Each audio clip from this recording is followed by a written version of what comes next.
2024 সালের গণঅভ্যুত্থানে আমাদের প্রায় 1400 সহযোদ্ধা শহীদ হয়েছেন, আহত হয়েছেন প্রায় 15,000-এর অধিক সহযোদ্ধা।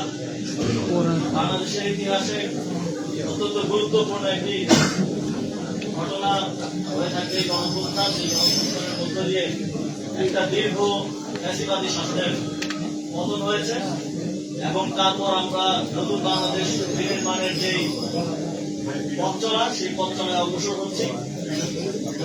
গত গণঅভ্যুত্থানের পরের সময়টা বাংলাদেশের জন্য খুবই গুরুত্বপূর্ণ এবং সামনে জাতীয় নির্বাচনও সমানভাবে গুরুত্বপূর্ণ।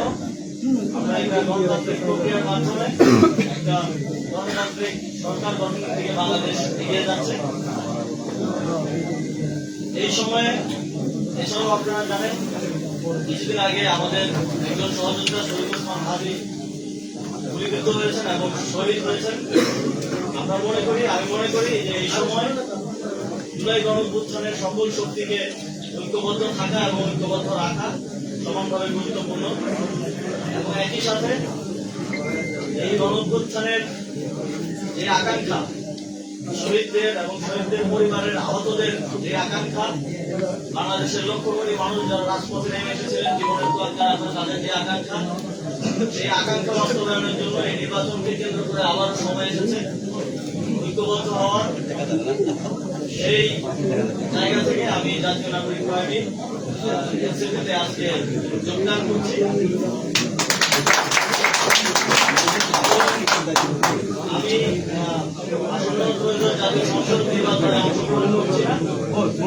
আমি মনে করি যে আমার একজনের সংসদে যাওয়ার থেকে আমাদের জুলাই গণঅভ্যুত্থানের সহযোদ্ধাদের আরো অসংখ্য সংখ্যায় সংসদে যাওয়ার ক্ষেত্রে যদি আমি অবদান রাখতে পারি, আমার দায়িত্ব যথাযথভাবে পালন করতে পারি, তাহলে এর থেকে বড় সাফল্য আর কিছু হতে পারে না। এবং এই নির্বাচনে যেহেতু আজকে এই নমিনেশন জমা দেওয়ার শেষ দিন ছিল, সবাই নমিনেশন জমা দিয়েছেন। আমরা প্রত্যাশা করি খুবই সুষ্ঠু এবং নিরপেক্ষতার সাথে কোনো ধরনের হানাহানি ছাড়া আমরা এই গণতান্ত্রিক উত্তরণকে সফলতার সাথে বাংলাদেশ অতিক্রম করতে পারবে এবং এই গণতান্ত্রিক উত্তরণের পক্ষে আমি কাজ করে যাব। এবং একই সাথে আপনারা জানেন এই নির্বাচনে দুটি ব্যালট থাকবে। এখানে আমি মনে করি যে আপনারা একটি ব্যালটে এমপি নির্বাচন করবেন, সরকার নির্বাচন করবেন। সেই সরকার এবং এমপি থাকবে 5 বছর।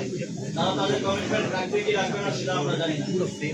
তবে আপনারা যদি গণভোটে হ্যাঁ ভোট দিয়ে নির্বাচিত করেন, এই সংস্কারের মাধ্যমে বাংলাদেশ আমি মনে করি যে 100 বছর এগিয়ে যাবে। এবং একই সাথে আমি আমার যে দায়িত্ব পেয়েছি দলের পক্ষ থেকে, একই সাথে আমার সহযোদ্ধাদেরকে নির্বাচিত করার জন্য আমি সর্বোচ্চ চেষ্টা করব এবং একই সাথে গণভোটে হ্যাঁ ভোটকে জয়যুক্ত করার জন্য জাতীয় নাগরিক পার্টির পক্ষ থেকে আমরা আমাদের সর্বোচ্চ চেষ্টা করে যাব। আপনাদের সকলকে জাতীয় নাগরিক পার্টির এবং সহযোগী অঙ্গ সংগঠনে যারা আছেন সকলকে ধন্যবাদ জানিয়ে এবং সাংবাদিক বন্ধুগণ যারা অত্যন্ত শর্ট নোটিসে এসেছেন সকলকে ধন্যবাদ জানিয়ে আপনারা যারা প্রশ্ন করবেন অনুগ্রহ করবো